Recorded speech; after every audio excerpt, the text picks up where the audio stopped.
Que d'enthousiasme, j'étais presque pressé. Stéphane Bern, bonjour à vous. Bonjour.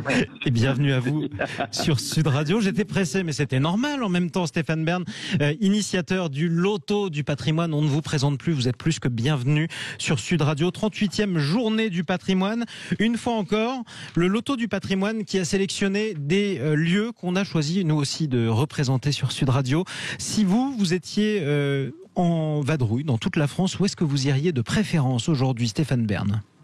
Écoutez, là vous me posez une question difficile parce que en réalité, sur les 118 nouveaux sites retenus par la mission qui porte mon nom pour sauver le patrimoine en péril, j'ai déjà fait alors la maison de Tante Léonie à Illier-Combray, le château de Princesse Alice de Monaco au Buisson à Chéré. Donc tout ça est un peu dans la région centre. Maintenant, je peux descendre. J'irai à l'abbaye de Sénanque, peut-être, parce que il n'y a pas très longtemps, l'abbaye de la Grâce, d'abord c'est dimanche, donc c'est...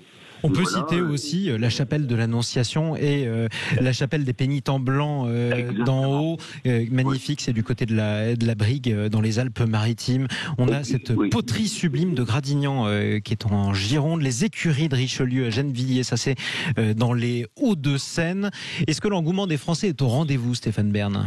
Oui, alors l'engouement des Français non seulement au rendez-vous pour ces journées européennes du patrimoine, mais aussi pour les jeux de grattage et pour les 6 tirages du Loto du patrimoine, parce que je discutais cette semaine avec Stéphane Pallez, la présidente de la Française des Jeux, et déjà sur les 25 millions qu'ils nous ont promis, il y en a déjà 15 qui ont été récoltés. Je rappelle que c'est la part de l'État qui intégralement revient à la mission patrimoine à travers la Fondation du patrimoine. Mais je me suis battu avec l'État pour que les taxes en plus qui sont légales, la TVA, etc., soient redistribuées également au patrimoine.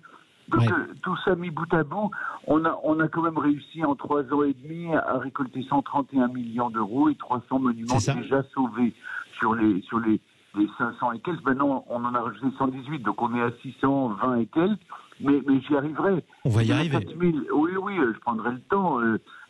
J'espère que la relève va s'annoncer pour les années qui viennent, parce que tout seul, on ne peut rien, mais sans la mobilisation des Français, je n'y arriverai pas, évidemment. C'est grâce aux Français. On a invité beaucoup de châtelains, beaucoup de propriétaires de monuments qui ne sont pas forcément classés d'ailleurs. Ils disent tous, on a envie d'écrire à Stéphane Bern. Comment on fait pour s'adresser à la mission Stéphane Bern, essayer de solliciter une aide?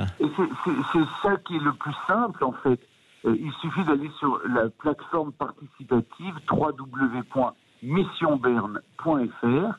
C'est d'ailleurs sur tous les tickets de grattage, je crois qu'il y a l'adresse. Vous, même si vous n'êtes pas propriétaire, si vous êtes simplement un admirateur d'un monument que vous aimez, que vous voyez qu'il est en mauvais état, vous écrivez, vous l'inscrivez, et nous, on travaille évidemment avec les DRAC, les directions régionales des affaires culturelles, pour valider les choix et pour, selon l'état de péril, évidemment, on essaie de sauver le maximum de monuments.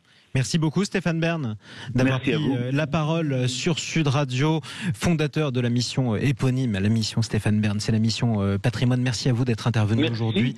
Et bonne journée du patrimoine à tous. Mais bonne journée à tous ceux qui nous écoutent sur Sud Radio.